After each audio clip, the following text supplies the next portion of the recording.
काल, खमागणी, जय भीम, जोहार। मैं मनूरा अपनों से किए हर वादे को तोड़ाया हूं।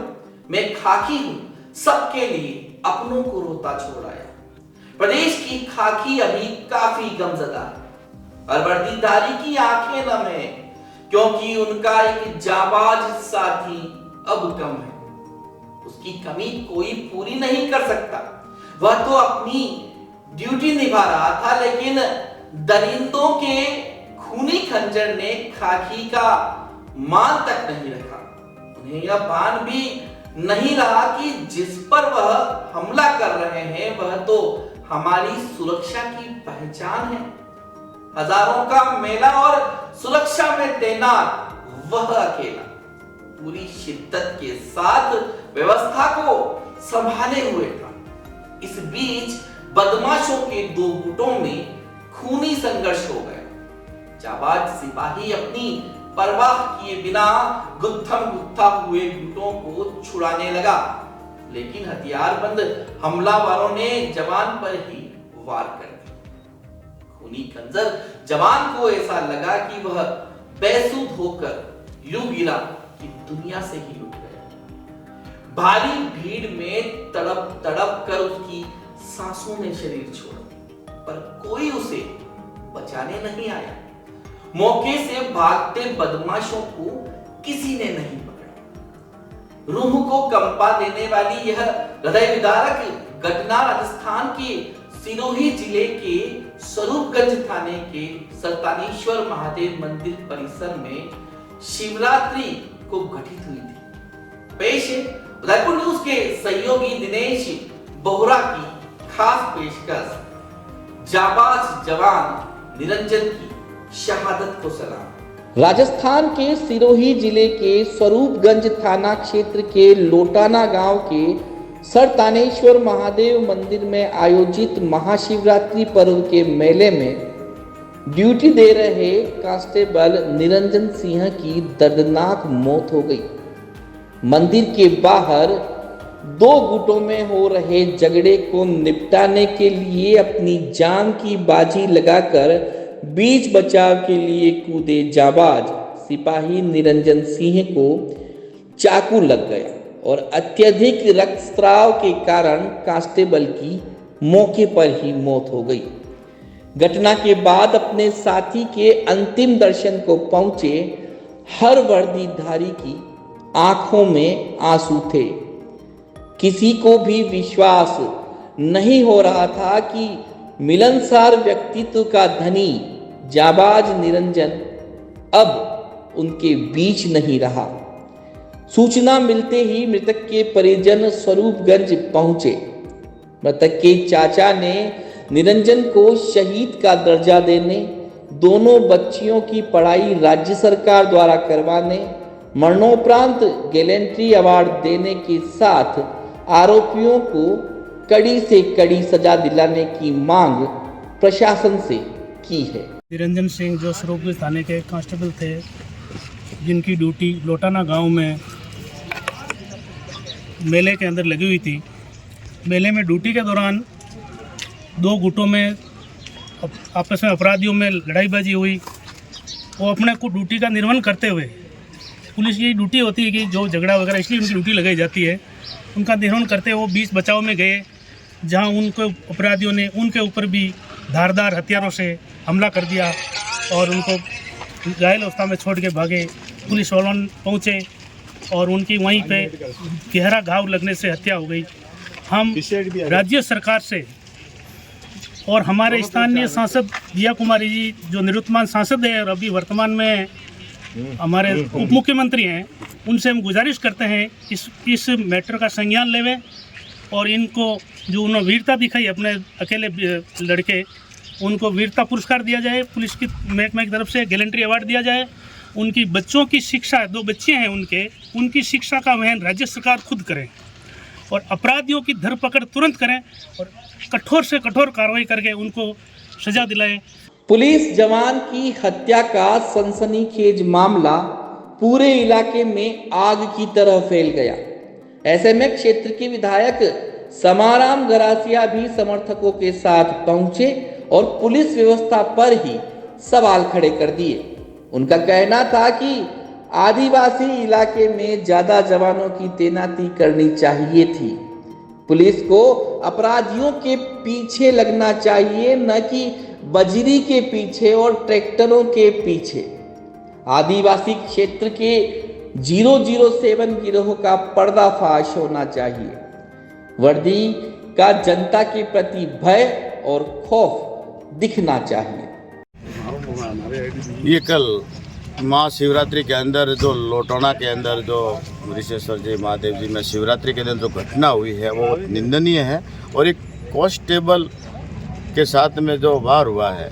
वैसे तो ये आदिवासी क्षेत्र है, इसमें 3-4 जने भेजना चाहिए। मैंने एसपी साहब को वैसे एक सूचना आई थी अपने सारनेश्वर जी की, 3 ही कांस्टेबल थे और संभाल नहीं पा रहे थे, तो मैंने कहा कि संख्या बढ़ाओ। तो उनको विशेष रूप से जानकारी लेनी चाहिए कि भाई आदिवासी क्षेत्र में कहीं घटनाएं होती है तो कम से कम 3-4 कांस्टेबल को भेजना चाहिए।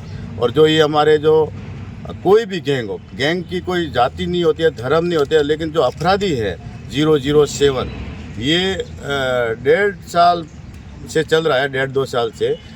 मैंने इसकी जानकारी भी दे दी थी। ये घटनाएं एक गुजरात में भी हुई थी, जैसे एक सरपंच पुणिया का उसके बेटे के साथ में हत्या, उसका भी सुराग नहीं था। लेकिन अपराधी हैं वो अपने इसी जिले के हैं वैसे।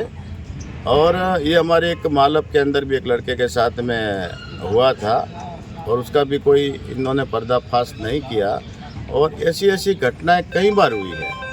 तो प्रशासन जैसे सरकार बदली है, अलर्ट रहे। मेरा यही आग्रह है कि पूर्व में जो भी कमियां रही उस कमियां को छोड़े और ये जो अपराधियों के पीछे लगे रहे, ये जो बजरी के पीछे ट्रैक्टरों को पकड़ना, इस तरह के ना करें और प्रशासन अलर्ट रहे, ये सख्ताई करें। मैं सीएमओ में भी बात करूंगा कि इस प्रकार की ढिलाई न बरतें। आदिवासी क्षेत्र में जो गिरोह है 007 जो इसका पर्दाफाश किया जाए, यही मैं कह सकता हूँ। और निंदनीय घटना है और इससे अगर सुरक्षा कर देने वाले जो वो सुरक्षित नहीं रह सकते तो आम जनता क्या महसूस करेगा कि वो सुरक्षित रह पाए।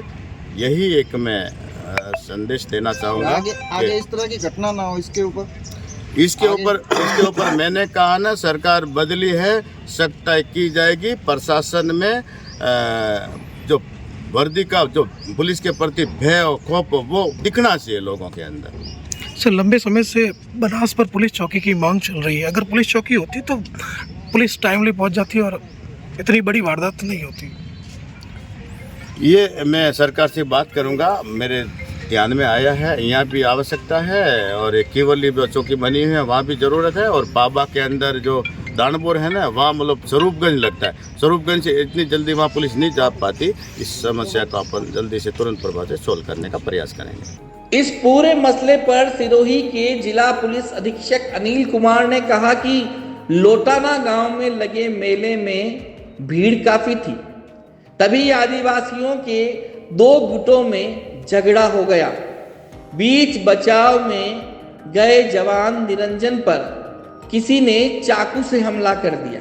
अत्यधिक रक्तस्राव से जवान की मौके पर ही मौत हो गई। सभी अपराधियों को नामजद कर लिया है। मेले में शिफ्ट खत्म होने के बाद जवानों की रवानगी हो गई थी। दूसरे जवान मौके पर नहीं पहुंचे थे, तभी यह वारदात हुई। निरंजन कुमार वहां के बीट ऑफिसर थे, इसलिए अकेले रह गए। लोटाना गांव के अंदर एक शिवरात्रि के पर्व के ऊपर एक मेला लगा हुआ था, जिसमें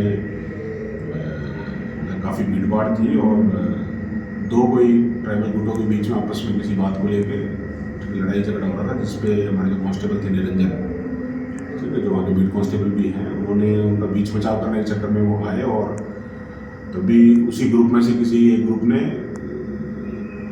चाकू से उन पर वार कर दिया। जो एक इंजरी थी वो काफ़ी सीरियस थी और जिसकी वजह से काफ़ी खून बहने की वजह से उनकी मौत हो गई। और इसके ऊपर हमारी टीमें फील्ड में लगातार काम कर रही है। जो भी अपराधी थे उनका चिन्हीकरण कर लिया गया है और कुछ एक लोगों को हमने डिटेन किया, जिनसे पूछताछ जारी है और जल्दी सबको गिरफ्तार कर लिया जाएगा। 8 टीमें हमारी फील्ड में लगातार काम चल रही हैं। सर वहाँ पर क्या अकेला कांस्टेबल था, बाकी के साथ? सर इतना बड़ा मेला था और एक ही कांस्टेबल? कांस्टेबल वहाँ पे कांस्टेबल और भी थे, लेकिन ड्यूटी शिफ्ट हमारी चेंज हो रही थी। 11 बजे कुछ कांस्टेबल वहाँ से आ गए थे, 12 बजे जो हमारी दूसरी शिफ्ट थी वहाँ कांस्टेबल पहुँच रहे थे, वो पहुँचे नहीं थे। और ये चूंकि कांस्टेबल अकेला वहाँ इसलिए था क्योंकि इनकी बीट वही थी। ये बोला कि जब तक अगले वाली टीम नहीं आ जाती मैं यही रुकता हूँ, इस वजह से वो वहाँ रुक गए थे। बाकी मतलब बीट शिफ्टिंग का काम था, वहाँ पे ड्यूटी प्रॉपर लगी हुई थी।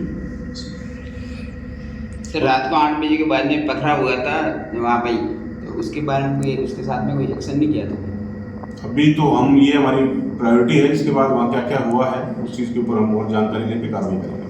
एक तरफ पूरा राजस्थान भगवान शिव की आराधना में व्यस्त था, हर वक्त भोलेनाथ की बारात में लगा हुआ था। वहीं दूसरी तरफ सरतानेश्वर महादेव मंदिर के अहाते में हुई जवान की हत्या ने सभी को झकझोर दिया। इस जघन्य हत्याकांड के बाद मुख्यमंत्री भजनलाल शर्मा और पूर्व मुख्यमंत्री अशोक गहलोत सहित कई दिग्गजों ने ट्वीट कर पुलिस कांस्टेबल के वीर गति को प्राप्त होने पर संवेदना व्यक्त की और कड़ी से कड़ी सजा देने की बात कही।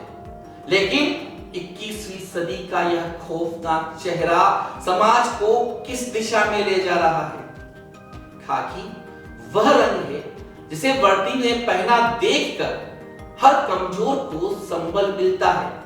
वर्दी वाला दूर से आता दिखता है तो हिम्मत बंधती है, अपराधी भागने की कोशिश करता है, वहीं पीड़ित में नया जोश पैदा हो जाता है। लोगों के आंसू पूछने वाली खाकी की आंखों में आंसू, ये दृश्य अब दोबारा नहीं देखे। आवाम में बैठे इन दरिंदों को वर्दी की ताकत को समझना और समझाना होगा।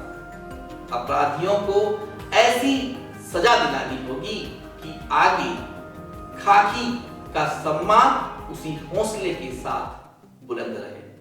वरिष्ठ साहित्यकार और कवयित्री डिप्टी एसपी चेतना भाटी की यह पंक्तियां शहीद निरंजन कुमार को हम सभी की ओर से एक श्रद्धांजलि है। पुलिस सेवा में आया था निरंजन, आंखों में स्वप्न हजार लिए, कर्तव्य पथ की कठिन डगर पर सुंदर स्वप्न संसार लिए। कुछ नरभक्षी हैवानों ने चाकुओं से जब वार किए, चक्रव्यूह में अभिमन्यु पर कई बार प्रहार किए। वो अडिग रहा, लड़ता रहा, हथेली पर जान लिए, जग को अलविदा कह गया, कर्तव्य का सामान लिए। कहे चेतना दुनिया वालों, पुलिस न चैन से सोएगी, गुनहगारों की पीढ़ियां कई जन्मों तक रोएगी। जाबाज जवान शहीद निरंजन कुमार के सभी आरोपियों की पीढ़ियां रोनी चाहिए। उनका कृत्य माफी लायक हो ही नहीं सकता। यह सिर्फ खबर नहीं है, यह एक सीख है जो समाज को दिल में उतारने की जरूरत है। खाकी हमारा सम्मान है, खाकी हमारा स्वाभिमान है। अपनी प्रतिक्रिया जरूर दीजिए। अगर आप भी खाकी पर गर्व करते हैं तो हमारी ओर से शहीद निरंजन कुमार को दी गई श्रद्धांजलि को आगे तक पहुंचाकर अपने जागरूक होने की भूमिका को निभाइए। राम राम, दुआ सलाम, जय जवान। वक्त के साथ जख्म तो भर जाएंगे, मगर जो बिछड़े सफर जिंदगी में फिर न कभी लौट कर आएंगे। चिट्ठी न कोई संदेश, जाने वो कौन सा देश जहां तुम चले गए। चिट्ठी न कोई संदेश, जाने वो कौन सा देश जहां तुम चले गए। इस दिल पे लगा